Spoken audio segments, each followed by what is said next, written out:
Hello everyone. বেশ কয়েকটা দিন ধরে আমাদের এদিকটাতে বৃষ্টি হচ্ছে, তোমাদের ওদিকেও হচ্ছে নিশ্চয়ই। রাত্রিবেলায় আমার যেহেতু উইক অফ ছিল পরের দিন, তো আমি ডিসাইড করি এই টেবিলটা গোছানোর জন্য। তো টেবিলটা অলমোস্ট অলরেডি গোছানো হয়ে গেছিলো আমার। একটা শাড়ি কিনেছি, তোমাদেরকে দেখাই। সেমি পাটোলা বা এরকম কিছু একটা নাম ছিল, ইয়েলো আর এরকম একটু ডার্ক পিঙ্কের শেডে। তোমরা জানিও আমাকে অবশ্যই কেমন লাগছে শাড়িটা। পরের দিন সকালবেলায় উঠে মানে অনেকটা দেরি করে উঠেছিলাম আমি। ঘুম থেকে উঠে একবারে চা আর এই ব্রেডটা নিয়ে বসি, একটা একটু পুড়ে গেছে।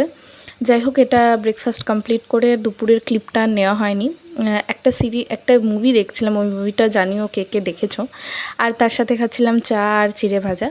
রাতের ডিনারে খুব সিম্পল দুটো সবজি ছিল, একটা হচ্ছে আলু আর পটল দিয়ে, আর একটা হচ্ছে পোস্ত দিয়ে ঝিঙে দিয়ে। That's it for today.